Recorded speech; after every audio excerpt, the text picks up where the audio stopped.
Hello everybody, it's Miscensure if you were not sure, and welcome back to the behind the scenes of Total Drama Minecraft Season de Ocho, I believe. I think that's 8.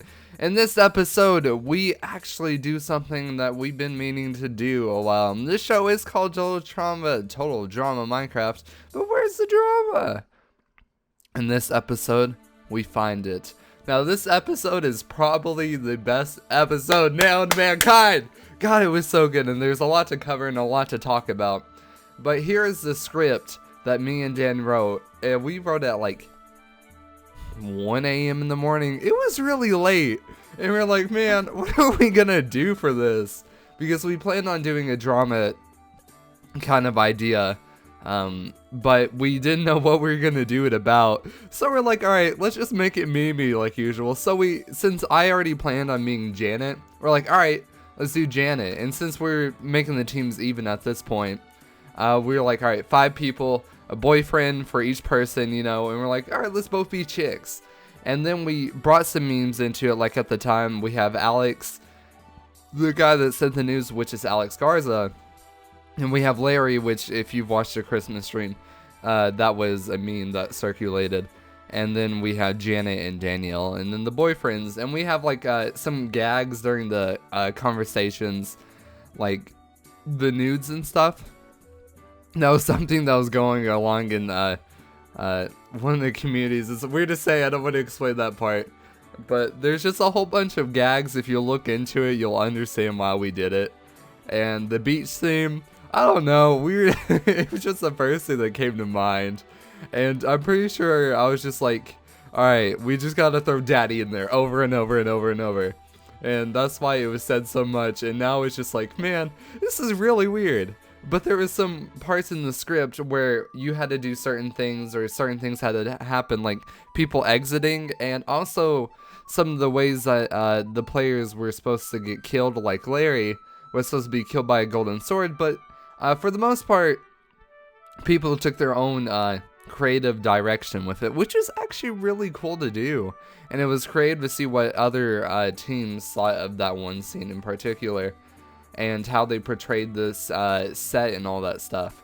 But the first team we have to go with to discuss their performance is the blue team. So we have Luigi Spanish playing Janet, Janet's boyfriend being played by Infernox. Then we have Chalky Chambo as Danielle's boyfriend, and Danielle herself is played by Breakjack. And then Larry, the evil, mysterious Larry, played by Dark Flame. So one of the more important things to realize whenever you are in this challenge is that everybody's given their specific role, but they have lines that support them as well. So it was interesting to see who they got who to play what for both teams, actually. And I felt like the roles that they chose for this team were actually well chosen, because Dark Flame, he's evil. And Chalky Chambo took advantage of the line that said, dude, that's so gay. Brilliant choice to make him do that. I wish that there was somebody on the other team that could do that too. It was so funny. I did not expect it at all. But another thing to consider too was the set and the actions that are performed during the script. Because if you see in the script, there's parts that say exit all, exit this, or in particular, Larry is killed by the golden sword. Now, for the most part, the blue team followed that one a lot better. But it's still good to see like the other team taking creative role over that. But I think they neglected to see that, hey, he actually needs to die. But they just went with it, and that's what the blue team did the best, is that they went with their mistakes, because they may have missed lines or this and that, but they did pretty good as majority as just going with it. Unlike the red team, they're like, oh crap. But the blue team, they did pretty good, and I had to give it to them because it was a great way to start. The next team that is up is the red team. So in the red team, we have some really weird role choices. We have Mariah playing Larry. We have Janet played by Phoebe, and Janet's boyfriend is by Finn. And then we have Danielle played by Tomb. for whatever reason. And then Tombguard's boyfriend is Bantagonist. I thought this was really weird at first whenever I was seeing it, but I like how Sander took advantage of being a chick and actually tried to act like a chick with the voice and stuff. I thought that was pretty smart, but it was just weird choices because you have two girls. Why don't you make them be the two girl roles? But since I guess Tomb kind of tried to overlook that and just make up for that fact, because Mariah was sick, and so giving her like a dominant role like that is probably not a good strategy to take. But Mariah did good on her own role as being Larry. She made herself seem dominant. It was pretty good, and I felt Finn and Bantagonist blew it out of the park. I don't know, it's just me personally, like the way they said it with their deep voices, it just made it so much funnier. And it was just great to see like the emphasis that everybody put into these acting roles, and that they weren't bad. It was actually really funny to watch. But if you saw it during the building scene, is that Sander went straight to work on building this set, and the set looks really good. It looks better than the blue team's, but I felt like the mistakes that the red team had kind of costed them because they didn't overlook them like the blue team. But they had some creative like aspects of like how Larry died and all this stuff, and they did pretty good, and it was a really close call. And honestly, me and Dan were in the call for like 5 or 10 minutes, like discussing. We're like, man, we don't know what we're gonna do because it was such a close call. Both teams did pretty well. So if you want to check out the description, there's a poll. I want to see what you guys think of who did better. But in the end, we chose the red team, and as I'm watching this back again, and I've watched it over and over, I go back and forth on who I thought would win.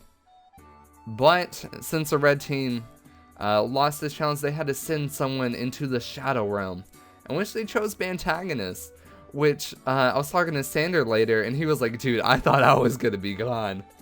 And I was surprised. I was like, Bantagonist was such a strong role, but like everybody did good, and everybody was bonding during this experience because you really had to work as a team. And you can see like everybody's just like, no, no. And then everybody was like, man, we have to do this more. This was such a good idea, and let's think of names for this and blah, blah, blah. And I was like, man, we really chose a good thing to do. And so I felt like this challenge worked out pretty well, and I think the fan reception would be good, seeing these guys act all goofy in the ways they did. But Bantagonist, RIP. Sorry, dude. Sorry. But that's not it. That's not the only elimination. We looked into a little bit further in this, and we're like, man, how about we make two people that played this one role go and pit against each other? So we did. And honestly, this didn't go as well as I thought it was going to, because I chose a really weird prompt to read, and they read it really well, not really boringly, but like not putting too much emphasis. I don't know how to explain it, but what I had in mind was like, friends, Romans, countrymen, you know, something stupid, or maybe even rapid. But no, they just read it straight through, which I can understand. You're in the heat of the moment, you don't know what to do. And I was like, since they were going to do that, I should have picked a different one, but I can't do much about it now. But I thought it turned pretty well, and it was hard to choose which one I thought was better because of kind of the same deal. But I felt like since Mariah was sick, she took advantage of sounding desperate, and that pitted young Julius's feelings for me. So I had to choose Dark Flame to go into the Shadow Realm we go. So I hope you guys enjoyed this behind the scenes of Total Drama Minecraft. It only gets better for here, and I hope you guys enjoyed.